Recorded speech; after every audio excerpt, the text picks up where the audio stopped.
बैठे बाबा के आप सभी तीव्र पुरुषार्थी बच्चे, जिनका लक्ष्य बस मुझ आत्मा को एक बाप को देखना है, एक बाप के श्रीमत पर चलना है, एक बाप की ही बताई हुई सेवा करनी है। तो ऐसे तीव्र पुरुषार्थी बच्चे बाप समान स्वयं को जल्दी बना लेते, अर्थात उन आत्माओं की बुद्धि योग बाप के साथ सहज एकाग्र हो जाती है। हम आप सबको अनुभव है कि सबसे ज़्यादा इस ज्ञान मार्ग में जो रुकावट देती है वो 3 बातें हैं। एक है चंचल मन, भटकती बुद्धि और पुराने संस्कार। ये 3 रुकावट डालते। चंचल मन, भटकती बुद्धि और पुराने संस्कार, ये हमें एकाग्र होने नहीं देते हैं। ये शुरू से ही अर्थात द्वापर से ये तीनों का शुरू हो गया। परसेंटेज बढ़ते बढ़ते कलयुग तक फुल हो गया। लेकिन अभी जब हमको बाबा मिला, अपना परिचय दिया, ज्ञान और समय का परिचय दिया, तब हम सबको महसूस हुआ कि नहीं, ये तो मन का भटकना था, मन की चंचलता थी। पहले इस चीज़ का रियलाइजेशन नहीं था, लेकिन अब जब रियलाइज हुआ तो परिवर्तन करने के पुरुषार्थ पर बढ़े। और जब पुरुषार्थ बढ़ाते हैं तो ये जो तीनों रूप जो द्वापर युगी से हैं, ये बिगड़ डालना शुरू करते हैं।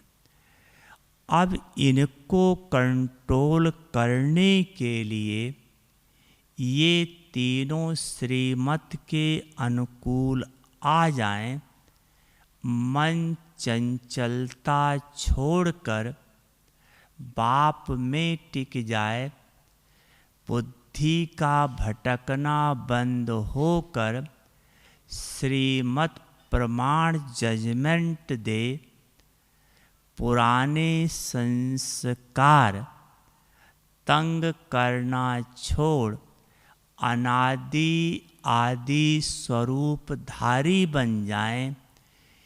इसके लिए इस समय विशेष आवश्यकता है 4 बातों की। एक, हमें चाहिए समझ, जिसको ज्ञान कहते हैं, लेकिन है समझ कि क्या राइट है, क्या रॉन्ग है, क्या राइट है, क्या रॉन्ग है। कई बार हम रॉन्ग को भी राइट समझ लेते हैं, कारण उस समय हमारी बुद्धि दिव्य नहीं होती है। जैसे आप सबको आपको अनुभव होगा कि जब आप योग अच्छी तरह से कर लिया है, योग आपका लग गया है, तो अगर आप जोर से बोल दो कहीं तो लगता ठीक नहीं किया, खुद महसूस होने लगता है। लेकिन अगर हमारी बुद्धि की दिव्यता कम है तो हम गुस्सा भी कर लेते हैं तो लगता ही नहीं जैसे कोई गलती किया है। किसको कुछ उल्टा शब्द बोल देते महसूस ही नहीं होता है हमने कुछ गलती किया है। कारण है बुद्धि की दिव्यता की कमी है।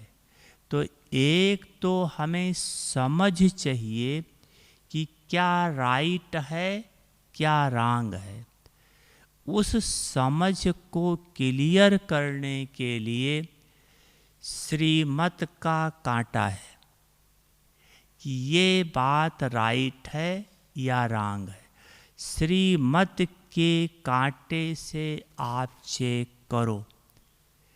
अगर श्रीमत कहती है राइट है तो सोचो, करो, संकल्प चलाओ, नहीं तो चेंज करो। उदाहरण आपको एक देता हूँ राइट रॉन्ग का, बुद्धि की दिव्यता का। कि मान लो आप सब थे या हम हैं, आप सब हैं। अब आप में से कोई बड़ा भाई हो या सेंटर की टीचर बहन है, कोई भी है, मान लो उससे कोई गलती हुई या वो सुबह योग में उठ के नहीं आई, कुछ एनी गलती है, कुछ गलती हुई, तो उस समय आपको क्या संकल्प आता है? अगर बुद्धि दिव्य नहीं है तो ये संकल्प आएगा कि इतनी बड़ी बहन है, इतना बड़ा भाई है, इनको ऐसे नहीं करना चाहिए। आएगा संकल्प या नहीं? आएगा ना। लेकिन अगर बुद्धि दिव्य है, श्रीमत के कांटे पर है, तो क्या जजमेंट देगी कि नहीं, बाबा कहता है see father and mother, don't brother and sister. माँ बाप को देखो, भाई बहन को नहीं। अगर भाई बहन को देखना है तो उनके गुण देखो, अवगुण नहीं। ये है श्रीमत का कांटा। लेकिन अब इसकी महसूसता हो, इतना आत्मा महसूस कर पाए, इसके लिए दूसरी बात है बुद्धि की दिव्यता। अगर आपकी बुद्धि दिव्य है तो दिव्य चीज में अवगुण दिखाई ही नहीं पड़ता। सबसे बड़ी बात यह है, आप अपनी बुद्धि की परख इससे कर सकते हैं, अगर आपको अवगुण दिखाई पड़ता है, प्रैक्टिकल में कोई गलती कर रहा है और आपको गलती दिखाई दे रही है, तो आपकी बुद्धि दिव्य नहीं है। क्योंकि दिव्य चीज में अवगुण दिखाई नहीं पड़ेगा। जैसे एक एग्जाम्पल देता हूँ, बाबा तो सदा दिव्य है, इसीलिए बच्चों का अवगुण बाबा को दिखाई नहीं पड़ता है। जानता है, देखता है, लेकिन अवगुण नहीं दिखाई पड़ता। इसी अपना डायमंड हॉल में जैसे अब बाबा का अवतरण अब तो ऑनलाइन है, तब तो अव्यक्त बाबा का अवतरण होता था। उस समय की बात है कि बाबा मुरली चला रहा था। अभी कल भी ऑनलाइन में सुना होगा कि बाबा ने कहा अच्छा भले ताली बजाओ, सुना होगा। तो उस समय डायरेक्शन दिया जाता था कि कोई भी क्लास में ताली नहीं बजाए जब तक बाबा न कहे, तब तक ताली कोई नहीं बजाए। तो बाबा मुरली चला रहा था, इतने में कोई अच्छी पॉइंट आई और बच्चों ने जोर से ताली बजा दिया। थोड़ी देर ताली बज के बंद हो गई, बाबा मुरली चलाने लगा। थोड़ी देर बाद फिर जोर से ताली बजी। तो बाबा ने कहा बच्चे दोनों हाथ की ताली नहीं बजाओ, आवाज़ होता है। ये ब्राह्मणों का कल्चर शांत है, ये अच्छा नहीं है। मुरली चलाने लगा। थोड़ी देर के बाद फिर ताली बजी। तो बाबा ने कहा बच्चे दोनों हाथ की ताली नहीं बजाओ। ऐसे बाबा ने करके दिखाया, एक हाथ की ताली बजाओ, करके दिखाया। फिर इसके बाद मुरली चलाने लगा। फिर थोड़ी देर के बाद ताली बजी। अब सोचो, जब भगवान सन्मुख मना कर रहा है, हम ताली इसलिए बजाते हैं कि बाबा आपकी पॉइंट मुझे पसंद आई है, हम करेंगे। बाबा को खुश करने के लिए बजाते हैं ना। और जब स्वयं भगवान मना कर रहा है ताली नहीं बजाओ, फिर भी बजा रहे हैं, तो क्या संकल्प चलेगा आपको? सोचो, जरूर आएगा ना कि ताली नहीं बजाना चाहिए। जब बाबा मना करता है तो नहीं बजाना चाहिए। हम भी थे क्लास में, हमारे अंदर भी संकल्प आ गया था कि जब बाबा मना करता है तो क्यों ताली बजा रहे, जबकि बाबा इससे खुश हो ही नहीं रहा है।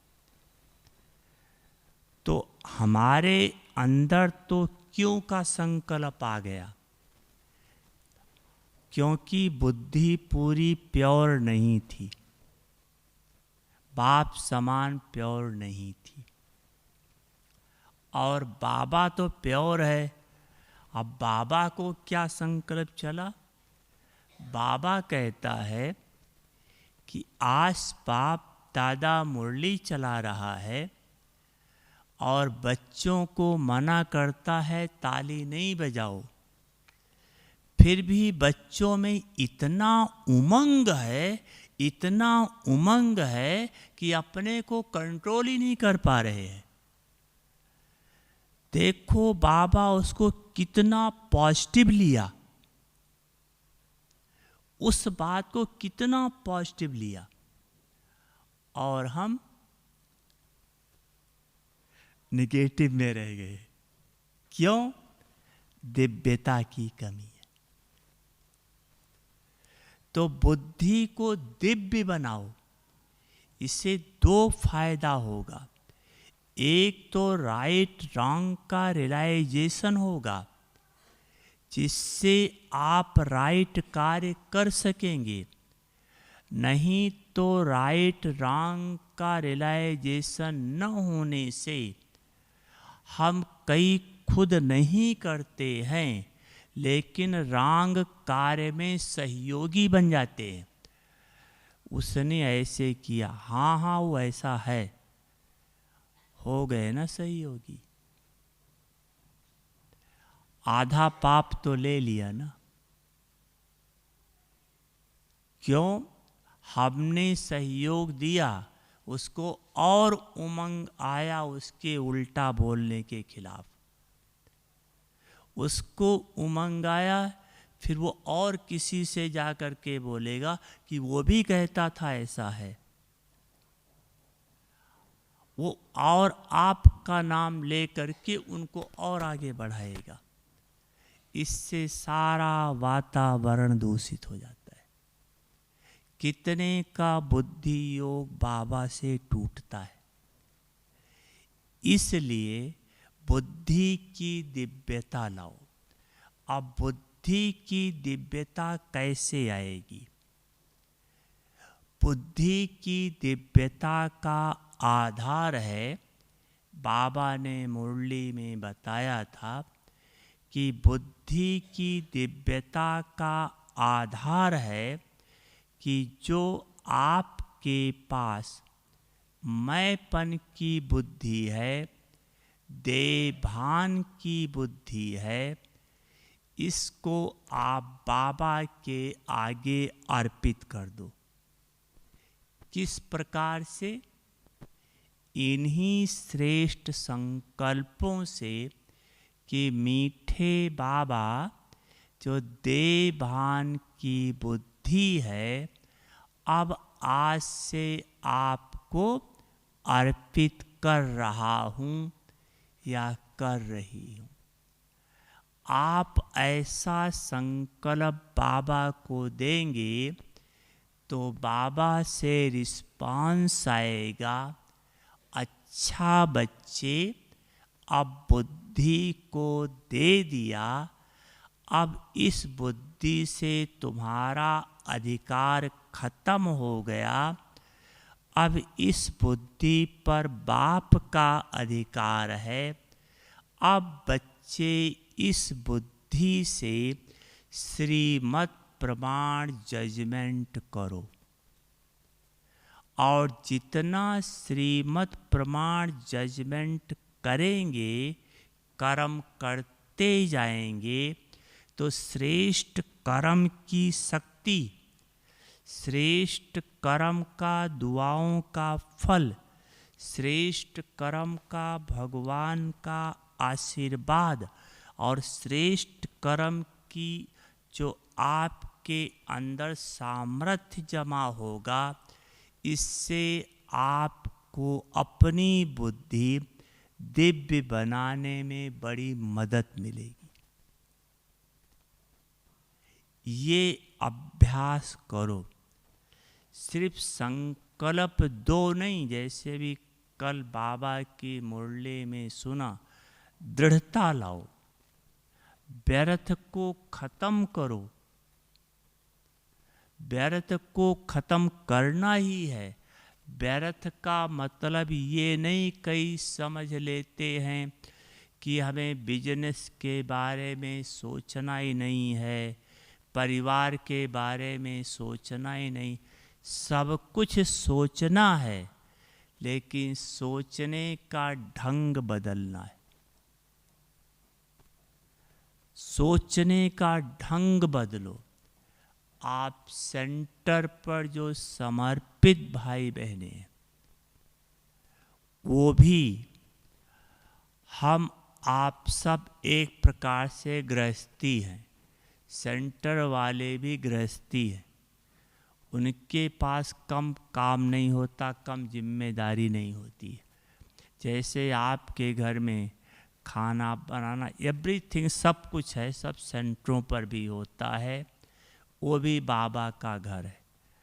आपके परिवार में 2, 4, 6, 8, 10 होते हैं, सेंटरों पर भी 2, 4, 6, 8, 10 जैसा सेंटर है वैसा होते हैं। तो जो सेंटर पर समर्पित हैं, वो हमेशा सोचने में चेंज करें क्या? मान लो किसी ने कुछ कहा तुम्हें ये करना है, उस समय तुरंत संकल्प लाओ, मीठे बाबा आज मुझ आत्मा को इस बहन ने, ऐसा भाई ने डायरेक्शन दिया है। बस इतना संकल्प ले आओ, आगे का काम बाबा जाने। 100% राइट कर्म हो जाएगा। सिर्फ बाबा को सौंप कर करो, और कुछ सिर्फ सौंप दो। जो परिवार में हैं उनको क्या परिवर्तन करना है? परिवार में परिवार वालों से लौकिक रीति से व्यवहार नहीं करो। ऊपर से लौकिक रीति से, लेकिन आंतरिक स्थिति से अलौकिक रीति से। क्या? जिसको भी देखो, चाहे बच्चा है, माँ है, बाप है, भाई है, बहन है, शरीर के नाते, लेकिन सबसे बाबा की संतान है। ब्रह्मा बाबा के बच्चे ब्रह्मा कुमार, ब्रह्मा कुमारी है। जानते हैं या नहीं जानते, लेकिन हैं। शिव बाबा के बच्चे हैं, मेरे भाई। ये आंतरिक संकल्प रख करके व्यवहार करो। आप देखो, आपका संकल्प व्यर्थ नहीं चलेगा। उतना ही चलेगा जितना श्रीमद् प्रमाण है। जब हम लौकिक भान में आकर व्यवहार करते हैं, तब बहुत मार्जिन है व्यर्थ चलने का। इसलिए सबसे पहले लौकिक को अलौकिक में परिवर्तन करो। सेंटर पर बाबा को अर्पित करके, संकल्प सहित अर्पित करके फिर कर्म में आओ। आपका उस कर्म से दिल नहीं खाएगा, उस कर्म से व्यर्थ संकल्प नहीं चलेंगे। उस कर्म से बाबा की याद सहज हो जाएगी। उस कर्म से बाबा का प्यार मिलने लगेगा। उस कर्म से बाबा से तुरंत कनेक्शन जुट जाएगा, क्योंकि बाबा के डायरेक्शन से कर रहे। ये एकाग्रता के लिए बहुत जरूरी है, नहीं तो व्यर्थ चलने की मार्जिन बहुत है। एक तो दुनिया व्यर्थ से भरी पड़ी है, वहाँ का वाइब्रेशंस, वायुमंडल हाई है। दूसरा, अगर मेरा इतना भी चला तो वो वायुमंडल 100% हावी हो जाएगा। कई बार का अनुभव होगा, आप योग करने बैठते हैं, लेकिन कोई संकल्प इतना फोर्स का होता है, वो टूटता ही नहीं है, वही बार बार याद आता रहता है। इसलिए इसको थोड़ा चेंज करो। लौकिक को अलौकिक में परिवर्तन करो, मानसिक शक्ति से। बाहरी रूप से जो है वही। मानसिक चेंज होगा तो बाहरी चेंज हो जाएगा ऑटोमेटिक। बाहरी चेंज करना चाहोगे तो मानसिक नहीं होगा।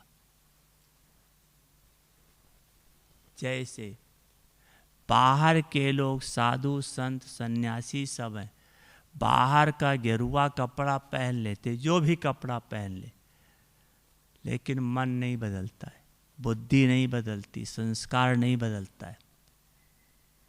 बाहर से अंदर का चेंज नहीं कर सकते, लेकिन अंदर के चेंज से बाहर का चेंज आ जाएगा।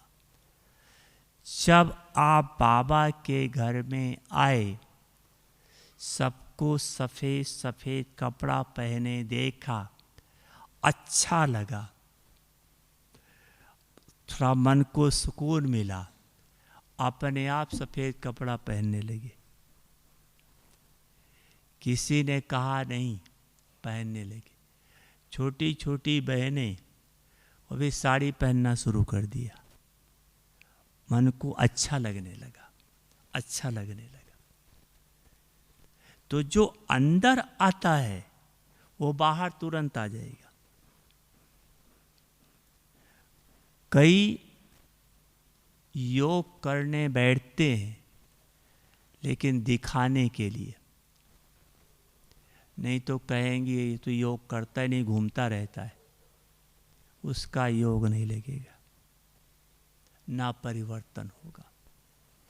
अपनी इच्छा है, मुझे मीठे बाबा को याद करना है, मुझे बाबा की याद में खोना है, मुझे बाबा से वर्षा लेना है, मुझ आत्मा को बाप समान बनना है, मुझ आत्मा को बाबा के साथ साथ विश्व सेवा करनी है, सब दुखियों का दुख दूर करना है। ये अंदर से उत्पन्न हो।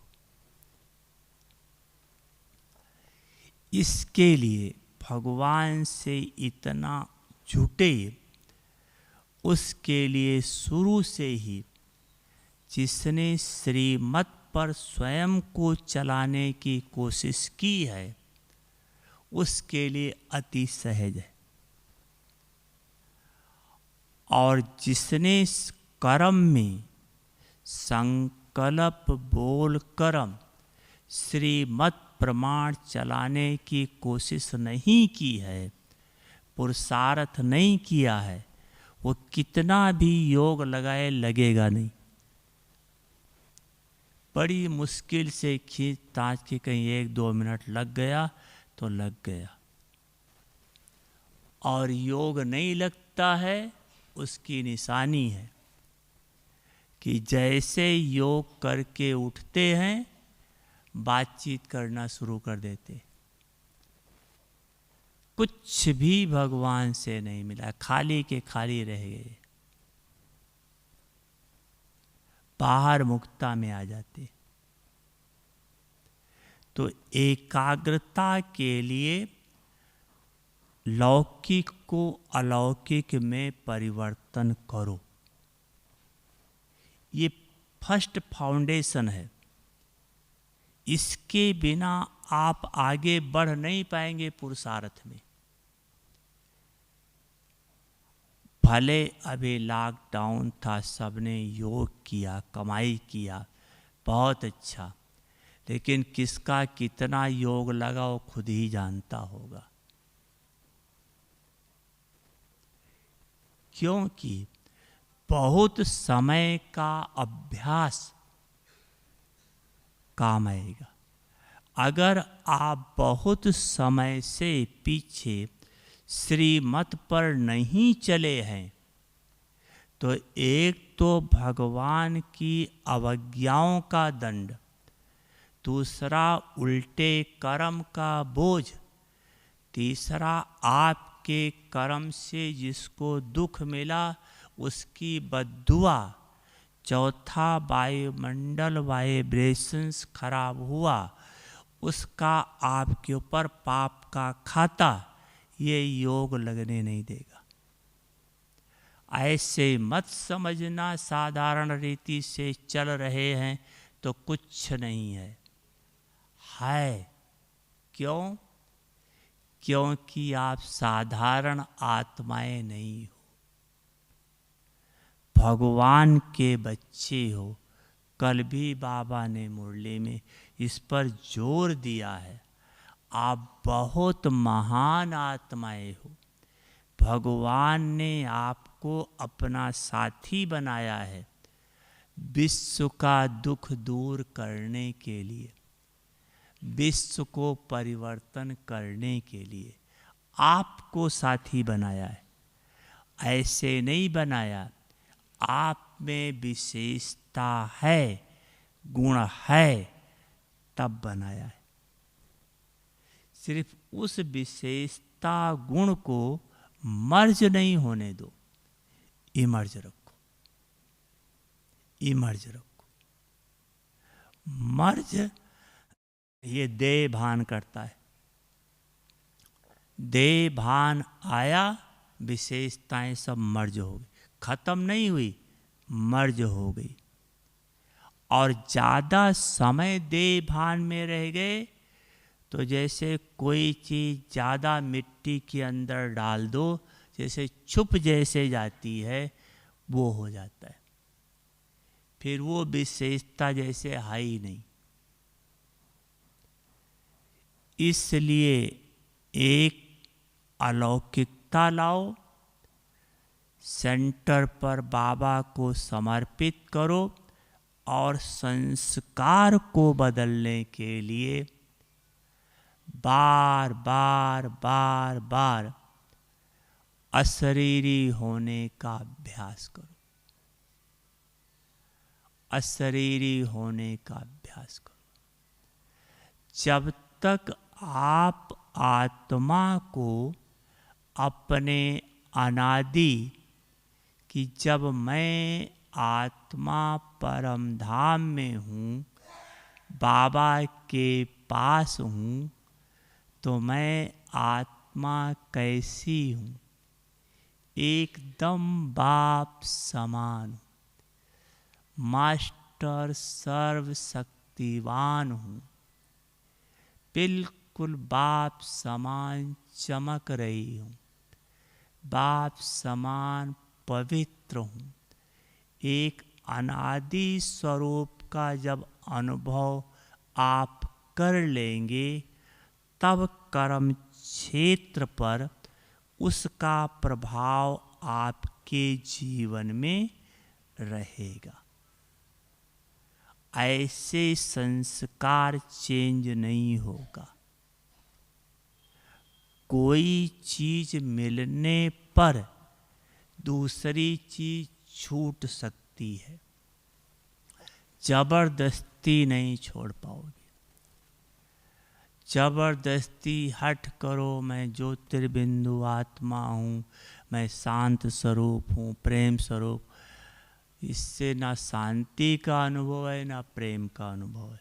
ऐसे ही रटे जा रहे हैं।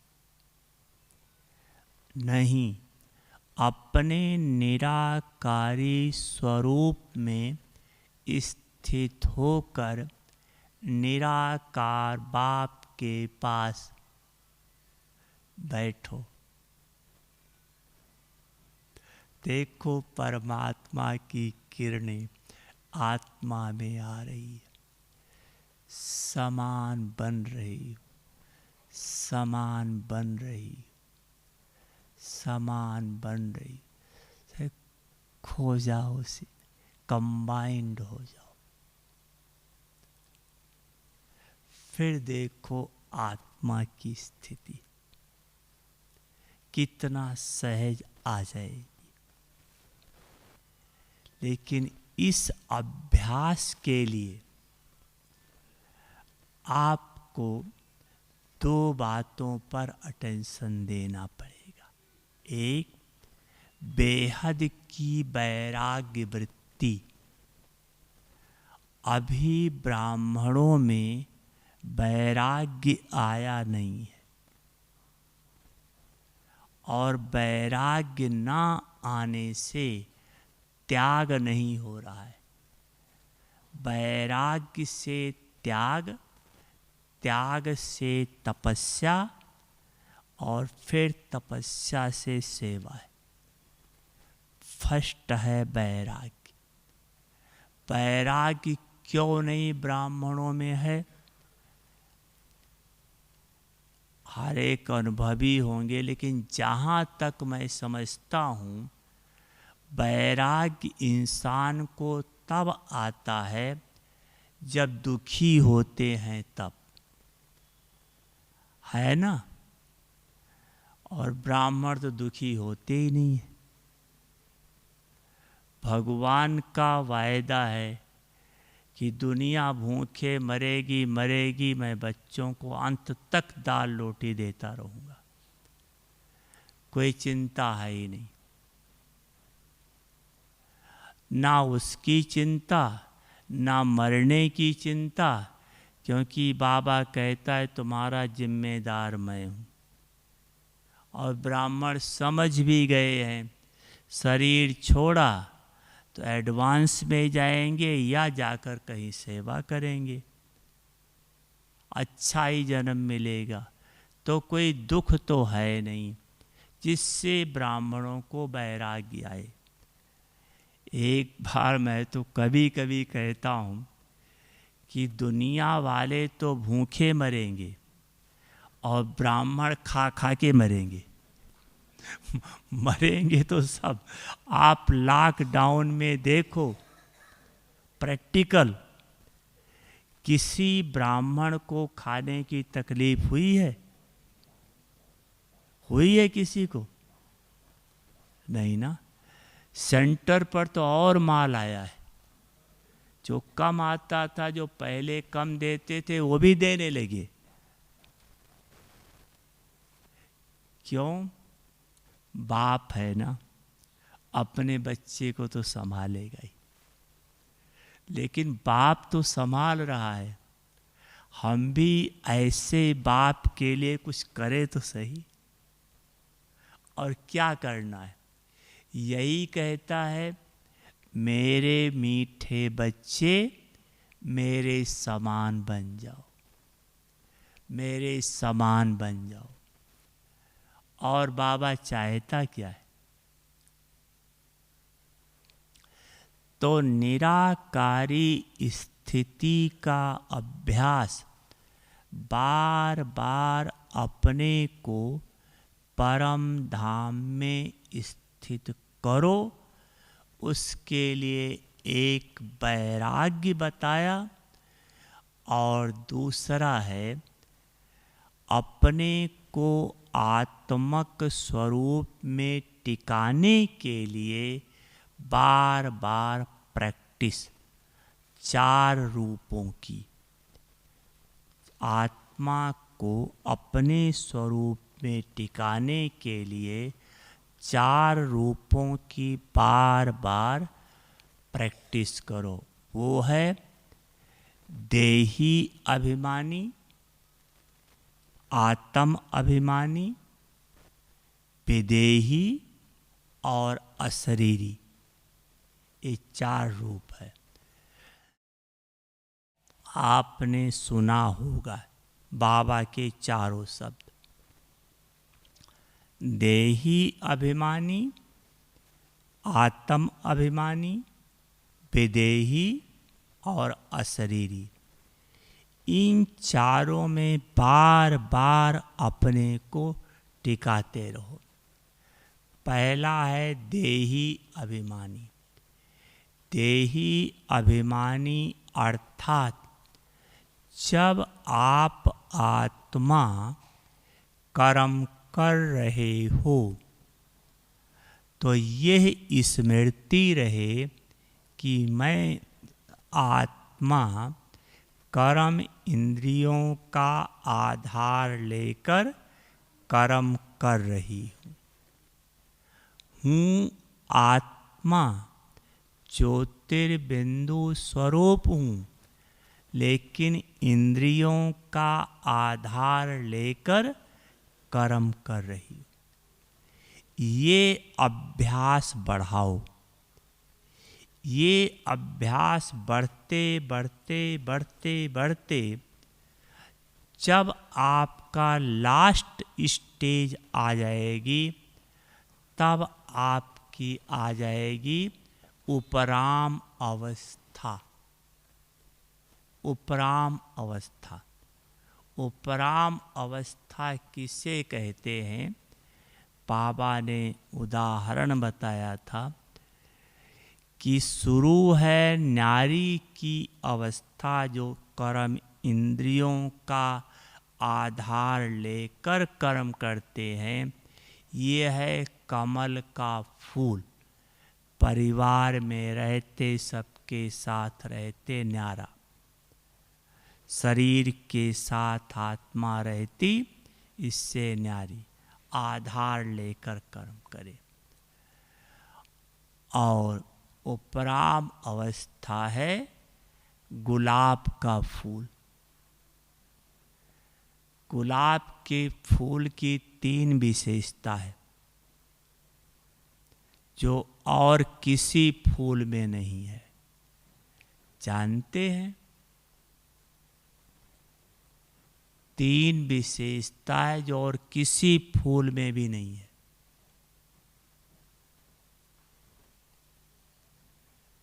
हर एक फूल में विशेषता होती है, लेकिन जो गुलाब में है वो किसी फूल में नहीं है। पहली बात, गुलाब का फूल आपने देखा होगा जब कंप्लीट खिल जाता है, कंप्लीट, तो उसके पत्ते झड़ जाते। देखा है ना, पत्ते अपने आप झड़ जाते। और किसी भी फूल के पत्ते झड़ते नहीं, सूख जाते हैं लेकिन झड़ते नहीं। इसके पत्ते झड़ जाते, अर्थात जो उपराम अवस्था में पहुंचा है वो इस शरीर में रहते हुए, जैसे शरीर से ऊपर है, शरीर है ही नहीं, कर्म किया और अपने घर, अपने बाप के पास परम धाम में जाकर बैठ गए। और दूसरा गुलाब के फूल की विशेषता है कि कभी भी गुलाब के फूल में भंवरा या कीड़ा नहीं बैठता है। गुलाब के फूल में कभी कीड़ा नहीं बैठता है, शहद की मक्खी भी नहीं बैठती है। अर्थात वो सबके साथ रहते हुए, सब कर्म करते हुए सबसे न्यारा, ना मेरा कोई है ना मैं किसी का, सब मेरे हैं, मैं सबकी हूं। उपराम तीसरी बात, जब गुलाब के फूल की पंखड़ियां सब झड़ जाती हैं तो बीच में इतना बड़ा बचता है, देखा होगा। अर्थात जो उपराम अवस्था वाला पहुंच गया है वो सदा आत्मक स्वरूप में स्थित रहता है। आत्मक स्वरूप में स्थित होकर आत्मा को ही देखता है, आत्मा ही समझकर बात करता है। ऐसी आत्मक स्थिति वाले का कर्म कैसे होगा? वो कर्म इंद्रियों का आधार लेकर कर्म नहीं करेगा, वो कर्म इंद्रियों को आर्डर से कर्म कराएगा। ये बहुत अलग चीज है। एक है कर्म इंद्रियों का आधार लेकर कर्म करना, ये फर्स्ट स्टेज है। लास्ट स्टेज है कर्म इंद्रियों को आर्डर प्रमाण चलाना। आधार नहीं लेगा, आर्डर देगा। अर्थात शरीर और आत्मा टोटल अलग है, ये अलग की अनुभूति होगी। जैसे आत्मा अलग होकर इसको डायरेक्शन दे रही है, ऐसा करो। ये है लास्ट उपराम अवस्था, बाप समान की स्थिति। ऐसी जिसकी स्थिति बनेगी तो जो कल बाबा ने मुरली में कहा संपूर्ण पवित्रता की निशानी बताई कि स्वप्न में भी व्यर्थ संकल्प ना आए। सोचो कितनी बड़ी बात है, स्वप्न में भी व्यर्थ संकल्प ना आए। तो ऐसी आत्मा जो निरंतर आत्म अभिमानी हैं, उनका स्वप्न में भी व्यर्थ संकल्प नहीं आ सकता। वही अष्टरतन है। और ऐसी आत्माओं का बुद्धि योग एकाग्र रहेगा। तो वैराग्य वृत्ति इमर्ज करो ज्ञान के आधार से, रहम के आधार से। ज्ञान है, बाबा ने भी कल भी कहा, अचानक कुछ होगा, अचानक होगा। चलो आपके शरीर का कुछ नहीं हुआ, आपके परिवार में अचानक कुछ हो गया, तो क्या आपका योग लगेगा? हो पाएगा? सोचो।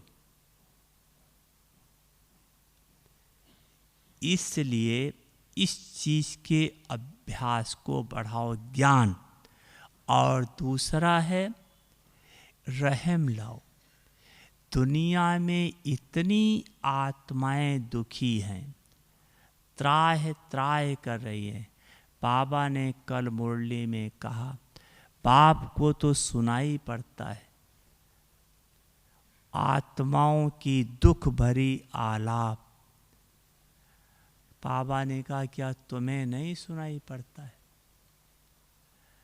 तो ये दुख भरी दुनिया कब खत्म होगी? जब हम आप संपूर्ण बनेंगे तब। विनाश क्यों नहीं हो रहा है? अगर आज विनाश हो जाए तो आने वाली दुनिया देवी देवताओं की दुनिया है। और वो देवी देवताएं कौन हैं? यही है ना। और ये तैयारी नहीं है, तो कैसे विनाश हो जाएगा? तो हमारे कारण लोग दुख भोग रहे हैं, इसलिए रहम करो, रहम दिल बनो उनके दुख को दूर करने के लिए। अपने को संपन्न बनाओ, संपूर्ण बनाओ। अब छोटी छोटी बातों में समय गंवाने का नहीं है। आप संपूर्ण बने, दुनिया विनाश हुई, वो आत्माएं भी मुक्ति को प्राप्त होंगी, आप आत्माएं जीवन मुक्ति को प्राप्त होंगी, सबका दुख दूर हो जाएगा। इसलिए वैराग्य लाओ। वैराग्य से स्वतः ही त्याग हो जाएगा। त्याग, जो चीज बाबा के निरंतर याद में, जो चीज बाबा के श्रीमत के चलने में विघन डालता हो, उस चीज का त्याग। जो चीज बाबा की सेवा में विघन डालता हो, उसका त्याग। तो बाबा की याद में सबसे ज्यादा विघन क्या डालता है? ये देह भान। इसका त्याग अर्थात अशरीरी होने का अभ्यास। तो एक बताया था देही अभिमानी, कर्म करते इंद्रियों का आधार लेकर कर्म करना। दूसरा है आत्म अभिमानी, अर्थात जब आप योग में बैठते हैं तब आत्मा को इस शरीर के स्मृति की जरूरत नहीं है। टोटल आत्मक स्वरूप में टिक कर बाप को याद करें। तीसरा है विदेही, अर्थात जब आप बैठे हैं, चल फिर रहे हैं, घूम फिर रहे हैं, तो किसी न किसी सोमान में स्वयं को स्थित रखो। सोमान देह भान खत्म कर देगा। सोमान संकल्प, बोल, कर्म, दृष्टि, वृत्ति सब चेंज कर देगा। और चौथा है अशरीरी।